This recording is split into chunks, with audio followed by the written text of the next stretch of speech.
Hello everyone, welcome to Helicon West. We have a really special event tonight, so we're excited that you're all here, and we hope our audience grows. It usually does, so get ready to move over and have more people join us. I'm Star Coolbrook. I direct the Writing Center, and I'm your Helicon West person. If you have any questions, you can stop and ask me. First, I want to thank our Logan Library partners. Logan Library provides the venue, they provide the sound, they do a lot for us, and we love them. So thanks to Logan Library. And Logan Library is collecting applications for the City of Logan Poet Laureate. So if you know a published poet, and that's just published as in they could have published a few poems, not necessarily a book, you can nominate them, and they can enter as a candidate for Logan City Poet Laureate. So stop by and see me for the address for where you find more information for that.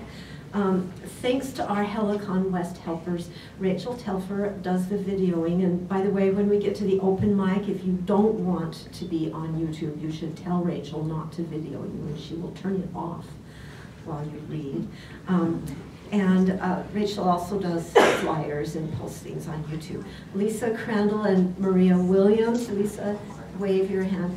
They've created the broadsides for Helicon West, and this one has art on it by Grace Reiser. She's a student at USU, and it has poetry on it by Millie and Jesse, and you could get published on a Helicon West broadside if you read here and then submit your work to me.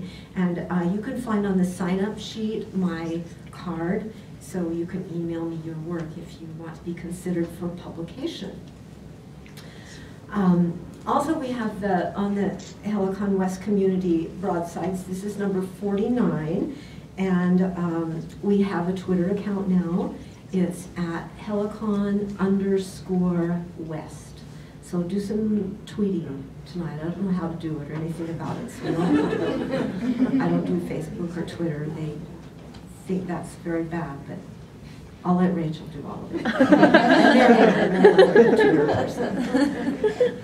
More of our Helicon West helpers. And we have a blog that Caitlin Erickson runs. So that's at wordpress.com, so you can go there. So there's going to be an open mic immediately following the reading by RaeAnne Thayne. And I have a wonderful friend and colleague, John Engler, who's going to introduce RaeAnne for us.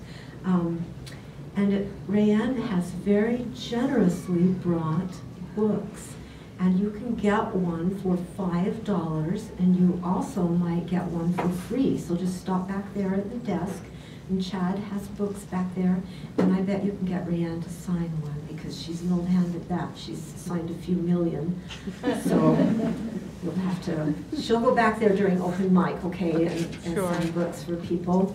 Okay. And now, to introduce RaeAnne is John Engler, and he's working on a screenplay right now, so that's pretty fantastic. And take it away, John.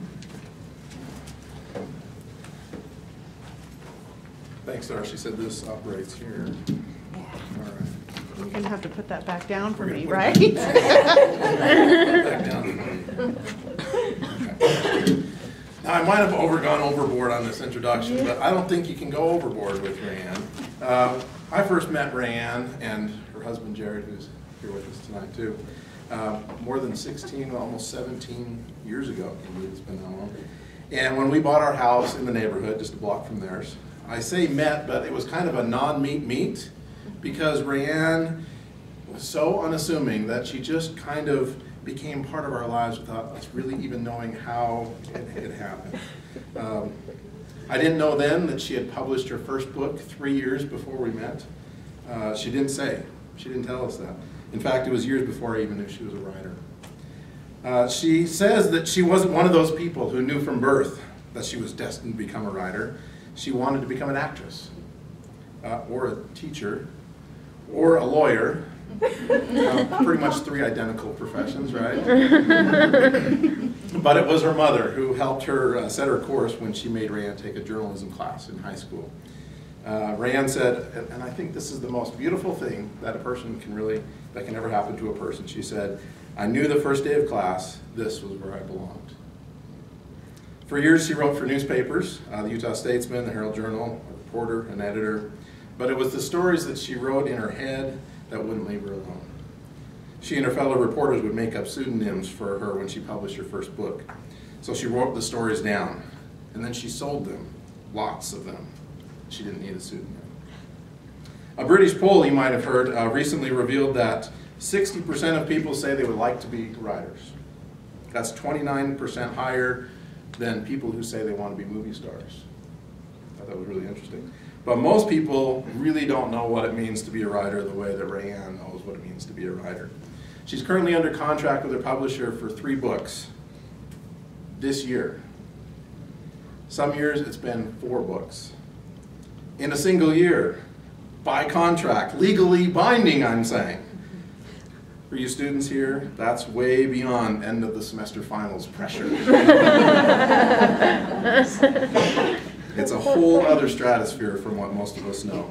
RaeAnne writes at home, in between tending her flower beds and her 3 children. It's no easy thing, as those of you who are writers know, for a writer to keep the seat of their pants in the seat of the chair. But it's especially not easy when there are dirty socks to be washed and dirty noses to be wiped. Hopefully not using one to do the other. RaeAnne says that the best part about her job is the response she gets from her readers. She says, "I get emails from my readers all the time that have experienced a loss. It is so wonderful to know that my stories can help them." A sign she's hung in her office, it reads, "I may not change the world, but I can change somebody's afternoon." The rest of us know that changing an afternoon is changing the world. I know people, close friends of RaeAnne's, who admit to me they've never read one of her books. They say they don't read romance novels. Let's be honest. Among some, the genre is held suspect, less than, inferior. But RaeAnne won't have any of it. This is how she puts it. "My novels are pretty gritty and filled with suspense, mystery, sometimes murder. But romance is always at the core of the story. Love is uplifting, life-affirming.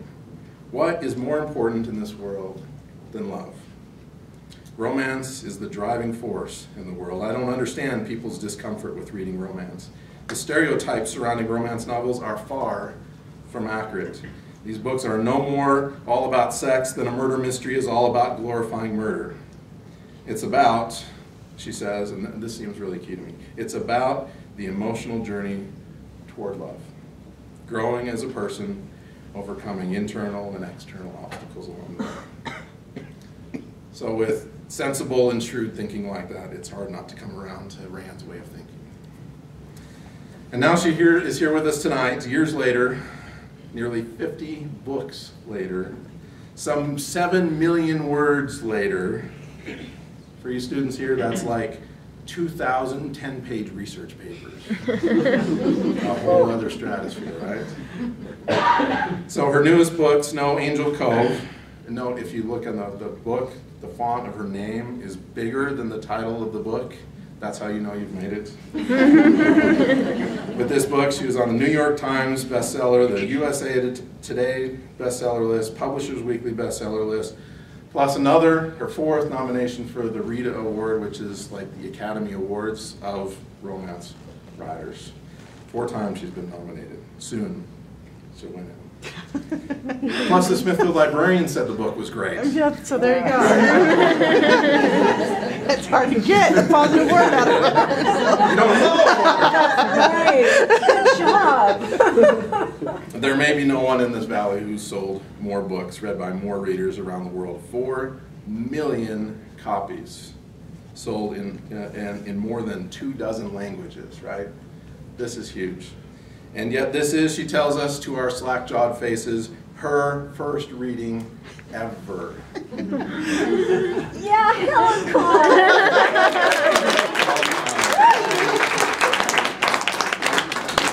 So now, 20 years after selling her first book, help me welcome to the podium for her first reading ever, RaeAnne Thayne.